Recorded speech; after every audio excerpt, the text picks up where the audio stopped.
welcome back to another episode of the Flying Cat Marketing Interview Series. Today I have Breezy Beaumont, who's the head of growth at Correlated, and we're going to talk about product-led growth and what best practices we can do to make sure we're staying on top of this product-led trend and how we can prepare ourselves for success in this space. So hi, Breezy. How's it going? It's going well. I'm happy to be here.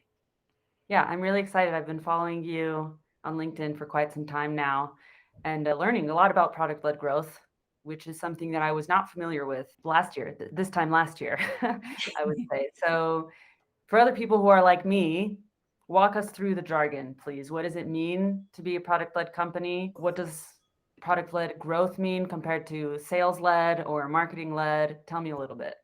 Yeah, for sure. Product-led growth is basically a go-to-market strategy. I feel like it has this mystical feel about it, and everyone's talking about PLG all of a sudden, seemingly out of nowhere. So product-led growth is a go-to-market strategy. And what that basically means is it involves your entire go-to-market team or your entire revenue team, really involves your whole org, but also there's a lot of shifts that we see on that revenue side. So it's basically just putting your product at the center of everything that you do.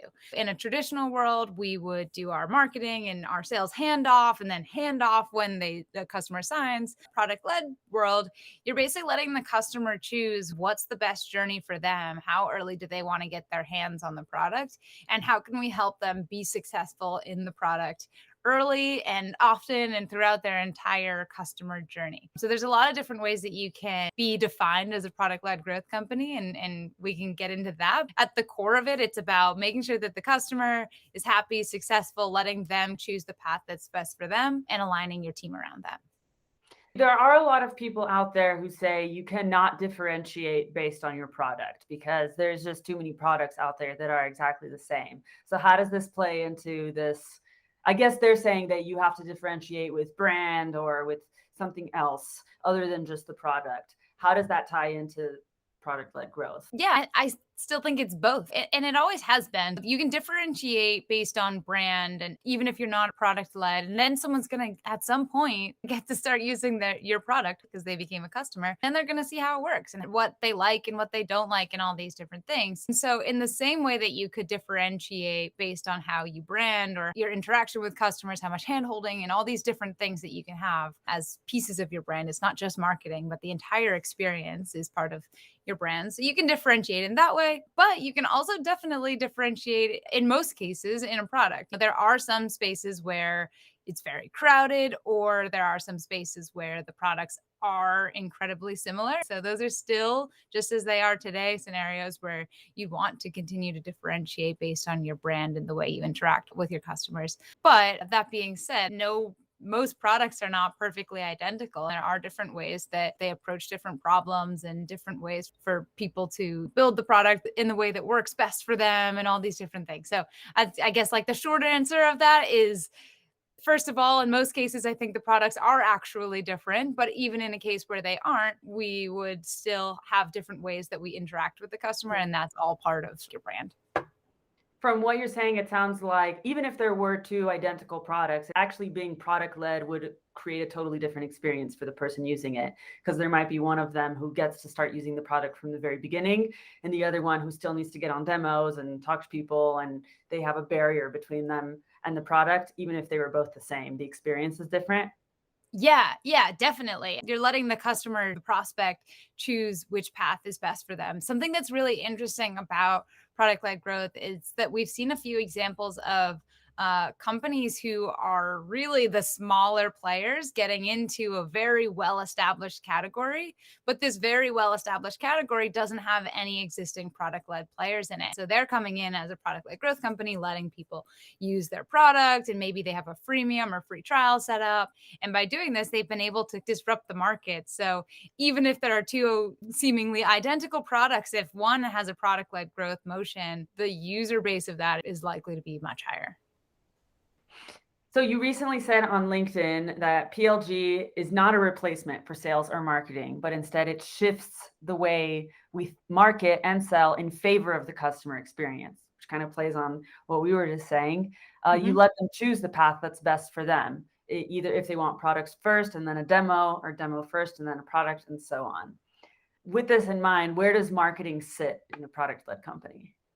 I think that there's this fear that product led means that the product is just going to be so great. It sells itself. We no longer need marketing to help us with it. We don't need sales. That's just not true. It's just not the case. And the data even shows that, right? I often reference this peer signal data, but 96% of product led growth companies have sales teams. And I don't know the data on the marketing side, but I'm assuming it either matches or debatably might even be higher. Who knows? But that's basically all of them, right? So every company still has sales and marketing. And you still do a lot of things in the same way that you would in a traditional, we call like sales led org.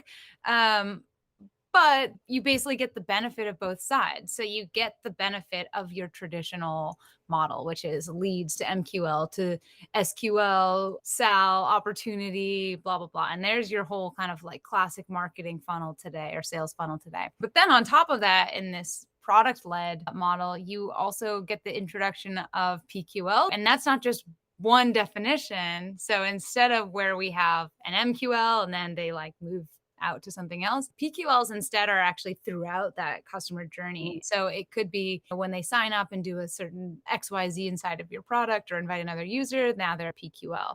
Now they're a paying customer and they're trying different features. Now they're a PQL again. So we call these product signals, is how I like to think of it. And these different signals throughout the customer journey. So in other words, it's like everything that you were doing, but just another additional layer on top and to the advantage of you as an employee. So marketing has a lot more to work with and go off of. Sales has a lot bigger pipeline, and the company obviously has a lot more business and revenue to do. Cool. I love it. That makes us, you have to think about really not working in silos. I mean, that was Exactly. already the case, but now we don't only have to align with sales, we have to align with product just as strongly. And Yeah. um, So one of the things that shifts in that marketing role is that there's an additional piece here. So yeah, like you were just saying, you not only align with sales, but you also align with customer success and product and all these other places where maybe there was some level of alignment before, but now you're really all on the same page that no matter if the customer is diving into your product on day one or deciding to go down a demo path and then start using your product, either way, we all need to make sure yeah. we're all on the same page of clearly stating what the product does. So there's this additional not only product knowledge across the board. I think that's something that sort of changes for marketers is that in a product led company, you're much more likely to have deeper product knowledge and also a deeper understanding of some of the problems that your prospects might have and how you would solve that through the different Mhm. values that your product can offer. So I think that's sort of one shift. There was a time when we could get away with knowing so much about a product to be able to market it. If we're being totally honest with ourselves, I think that was the case. And in a product led company, you really do have to have a deeper knowledge there. So that's one piece of it. Then on the other side, marketing also has this responsibility in a product led company.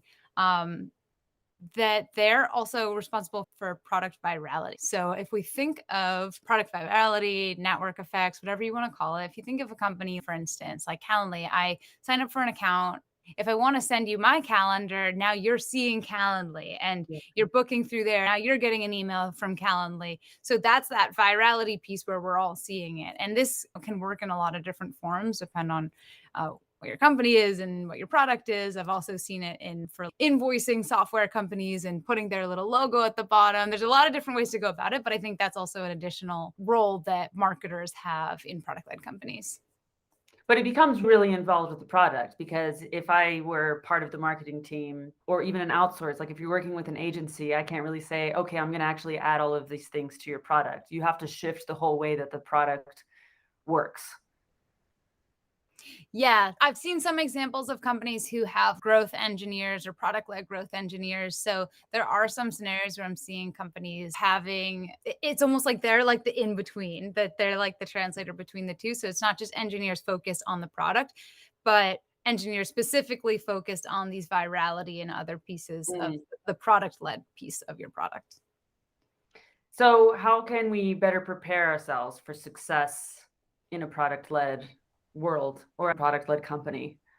I think that all of the best marketers that we have today, and same with sales folks and CS and everything, I don't have any concern for any of the people who are amazing at your job today. You're probably doing a lot of the things that will be quote unquote like, required of you in a product led org. So you're probably thinking a lot about customer value and what their pain points are and how you can help to solve them. You probably have a good amount of product knowledge. Maybe you'll go a little bit deeper. And you're probably thinking about marketing in the ways that are more successful for product led companies. So some of the things that are more successful there are community and social marketing or social selling. And so all of those things are things that people are already doing today for people who are really good at their jobs. So I don't have concerns that those people will transfer well over, but it'll just be just like you are today. It's a consistent learning process. So learning about what are the different things that could help your product be seen by more people. How can you build in that product virality? You're studying how other companies are doing it and seeing what could be a fit for you there. The same things that we do today on continually evolving ourselves and evolving the way that we learn and all the different skills that we have, it won't really change anywhere from that. I think it's just, there's just a couple other nuances inside of a product led company, because one of the things that's happening is your goals are changing. So today you want to get leads and have that turn into demos and MQLs and have that turn into revenue and track as close to revenue as you can. That ending piece that I said, tracking close to revenue, is still the same, but the way of getting there is different. Now you want people to sign up to use your product or go down that other traditional sales path. So it's just slightly different in the way that those top of the line goals are. And so just shifting the way that you work to match up with what you're probably being compensated on. So let's talk about you and what you've done in your product led experience. What have been your 3 best product led growth plays? I think that there are a couple different ways to think about how you can drive awareness and different models in a product led org. So, like I said, I'm focused a lot on community and social marketing. So, we do a lot of organic social. We do a lot of community and Slack interactions with people. Therefore, our content is very much educational. What is product led growth? What is product led revenue? How should these teams work together? Then digging down deeper into more specifics of it. What types of product signals should you as a marketing team know? And what should your sales team have in their back pocket so that they can do their jobs effectively? So some of the growth plays are the things we mentioned. So there's product virality and seeing where you can build that into the product. There's looking at conversion rates. So when people come onto your website, the same way we look at conversion rates for a piece of content or a demo, but also now looking at conversion rates to see who's converting and using your product. And then once they start using it and sign up, how are they converting from there? So a couple other metrics further down in conversion. Have they integrated the things that they need to use your product? Have they built X, Y, and Z inside of your product? How are they converting on those pieces as well? So we can dive into some more specific tactics of social selling or product virality or different signals, but that's like at a high level, some of the different strategies I'm thinking about. So the social selling, is that you building a community and being active on LinkedIn? Yes, but it's also getting the entire team involved, which is difficult to do if you've ever attempted it. It's I very have. hard. But I've been fortunate. I got 100% of our team to help participate in doing some organic social. And some of the ways that I've been effective in getting our team involved is just giving them a couple tips. Okay, here's some things that I found that work for me. At the end of the day, don't let these rules and ideas get in the way of just being creative and creating your own content. I encourage them to talk about things that are important and relevant to them. So it doesn't need to be correlated does this, correlated does that. We can help you with this. Like, just talk about your day to day. If you're an SDR, talk about what it's like and how you schedule out your day. If you're on the product team, talk about how you think about product planning. If you're on the sales team, talk about, if we're dog food and correlated, so you can literally talk about what signals popped up for you today and how you acted on this. So I encourage them to talk about things that are relevant to them. And we also have a couple pieces of content that we all share together as a group. And that's a good way to also get people involved. So when we have a new podcast episode come out, the whole team is on it. We all share together and promote the content. How do you get everybody? You're like, how do you get everybody to share so much? I know I get asked this quite a lot. I asked each leader of each team individually if this would, first of all, be all right, and showing them the data on why we might want to do this, and then getting their feedback on, okay, what's the appropriate level of me getting their team involved and pushing some things through. So first of all, on the why they should do this, I try to bring as much data as I can to the table. When we get on calls with people, a very high percentage of those calls, the people will say, oh, I see you all over the place on LinkedIn, or I interact with you in this Slack community, or whatever it is. So when they say those things, we'll make a mark of that in our CRM. And then I can pull that data and say, like, look, of our website visitors, X% came from LinkedIn or Slack. And then of the people that we got on a demo, this is how many people mentioned that this is where they heard about us. This is why it's like so important for us to be doing all these different activities. So I bring that to set the conversation. And then that generally helps to get that buy-in from the leader. And I say, okay, when we have a new podcast episode come out, that's something that we're all going to share. These will come out no more than 2 per month. Does that work for you and your team, that we can all share this? And then I will encourage your team to share in other ways, but that'll be like the only like requirement or whatever it is. That's been an effective way for me to get them involved. Then on more of an individual basis, I just offer to everyone on the team that if they're so willing and eager to write a post, that would be amazing. If it would make them feel more comfortable to send me their post before they put it live, I'll read through, change a couple things or give any feedback, and then they can post it out, then that makes a lot of people feel more comfortable about it too. Because I think when they're talking about their day-to-day, they don't want to say something that they think sounds stupid. If they're talking about the company, they don't want to say something incorrectly. So I think this gives people a good way to feel comfortable about it. They've already sent it to one person. Okay, now I can actually put it out there in the wild. So those are some of the tips that worked for me. I'm definitely going to keep trying. And it's interesting that you brought this up as a product-led growth play, because I had never thought about it as being a product-led growth play to get more people to be involved in the community. Is there some tie between community-led and product-led? Yeah, I think there definitely is. When you're a product-led company, there's this level of transparency that you have. People can dive right into your product. You can't hide a mediocre product and only show it after someone signed a contract anymore. So this level of transparency that's out there leads itself and aligns well with this community-led approach, because in a community-led approach, you're being open and honest. You're going to get feedback on things that are working, things that are not working. It's all going to be out there. So that would be a lot scarier if you had a product that you were hiding behind a signed contract. But in the product-led space, it's already out there. We're building it together. And that's why you have to actually act on customer feedback, which again makes your product better. So it's really like a win-win for everyone involved. Love it. Breezy, this has been such a good conversation. I think anybody who's thinking about shifting to product-led, even though it sounds from the likes of it that it's not just an easy shift that you can say, well, we're going to be a product-led company now. You have to really change the whole way of operating, but it sounds like it's the way to go.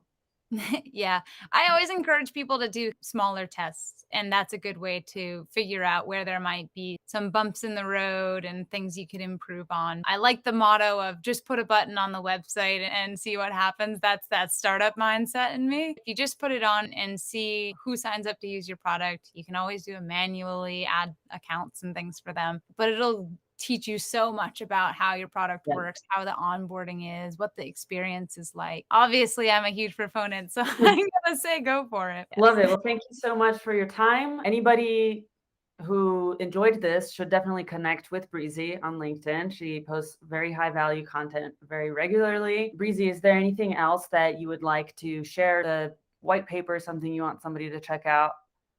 Yeah, you can go on to getcorrelated.com. We have all of our podcast episodes and recaps up there. We have a lot of really tactical how-to blogs and guides. And then, yeah, of course, I'm on LinkedIn and I'm happy to answer any questions. I love chatting with folks. You Great. can find us in either spot.